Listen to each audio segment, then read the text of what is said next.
So welcome back to our show, Around the Table with Craig Burnie Burns, Gaffer extraordinaire. We're set up, no table, but we are set up on the back of your grip truck.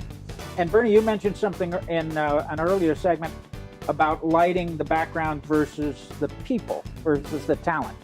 And I think that's always a big question for people who don't do lighting on a regular basis. Well, they want to see the talent lit first, you know. But of course, then they do that, they're ready to go. The director's ready to go. The cinematographer's ready to go. He doesn't want to wait for you to light the background, the set. Well, and that's half the picture. You hit the nail on the head.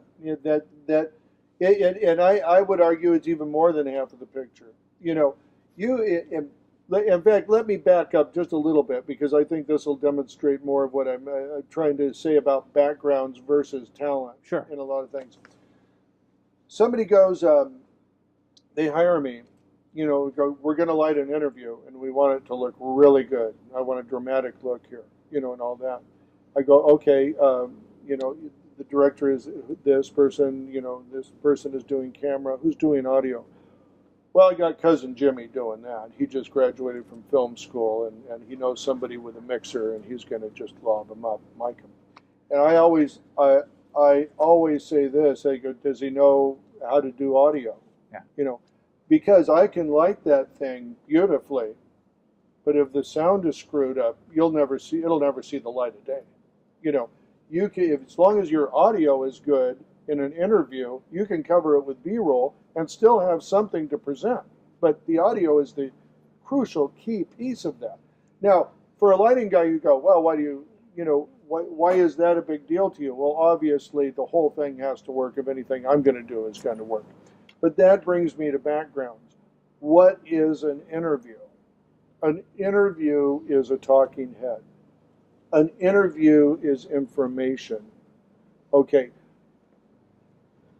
Media, motion media, is an emotional medium.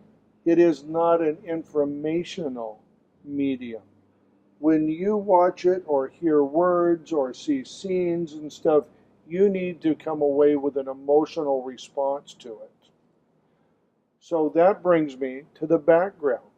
When I have someone, depending on the subject, depending on what they're talking about or who they are or the environment they're in, I have to think about what is the emotional response that the person gets from this thing. What is it that they're going to walk away from? The thing that is going to give the quickest emotional message is the background or environment that the person is in. That's going to portray what they're saying better than sometimes they say it, you know. So what I do, because I know everybody, they want to see the lights come out and they want to see where the person's lit. I do this. I bring out the key light and the fill light, right? And maybe the remnants or beginnings of a backlight. And I turn the key light on. If I have a chair out there, I just turn it on the chair. The rest of my entire time is working on the background, because I know I need every minute I can to get that background right between a tight and a wide. Sure. You can't change the lights just because they want to go to a wide shot. No, I have to get that right at the first time. I have to have the items I'm lighting in the background. I have to have art trying their different items before I can really light it. They have to make a decision before I can make my decisions. I need all the time I can to focus on that background. I know when talent is out of makeup, when talent is ready, that producer is not going to let me stop lighting the interviewee, them, and go to the background. As soon as they're ready to sit in the chair, he wants to go. And I know the simplest thing I can do is I have to wait for that individual face in the chair. I can't just light the PA or grip, because every face is a fingerprint. You bet. It's all different. Skin tone's different. Color of the hair is different. The nose shape reflective, is different. Yep, Yeah, everything. Yeah. I have to put that key light, depending on male, female, subject matter, everything like that, instruments involved. Everything comes to that decision when that face is in the chair. So I know he'll give me time to get that right. Yeah. And then if I've done that, my job correctly, my background is good. I go from the wide to tight, and there's no problem with background light, background objects, Right. anything like that, and I have the person looking good. Yep. And the background really is the feel of the whole The scene. feel, the emotional message. You know, I mean, of the you whole can piece. change the lighting on the person to create a certain emotional reaction. Yeah. A lot of shadow, a lot of key, or flat lighting, or whatever it Yeah. is. But that background tells you where you are, what you're supposed to feel. That's right. Yeah. And it enhances the person. Yes. It enhances that look. Sure. Well, You it know. puts them in context. Yes. Yeah. Yes. Yeah. So that's why I focus on.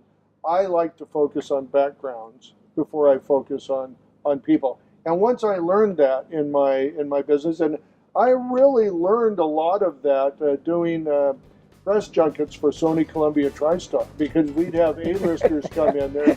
They walk in, there's no they're- adjusting the lights. It's, No, it's roll. Yeah. you're out of it. You know, so that was a real key element for me, getting those backgrounds right and going in, because we knew how they were going to be lit. We knew what it took to light them. Sure. And two people back. So Bernie, this has been great. Got a quick understanding of a grip truck. Talked about lighting, and I appreciate learning the artistry and the experience that goes into Gaffer's work. So this is great. We have a million more things to talk about, so let's do another show. I've got a lot more. I want to talk about your knowledge of the industry, your perspective of the industry. I want to talk about where you came from, a whole lot of other things. But for now, this is the end of this episode of Around the Table. I hope you'll stick around or watch the next episode with Craig Burnie Burns and Bernie's Grip and Lighting when you get a chance. Thank you, Bernie. Appreciate it. thank you, John. And thanks for the comfortable chairs. Yeah, anytime. You do have some hot coffee back there. I'm sure I do. Okay, good. Good, thanks.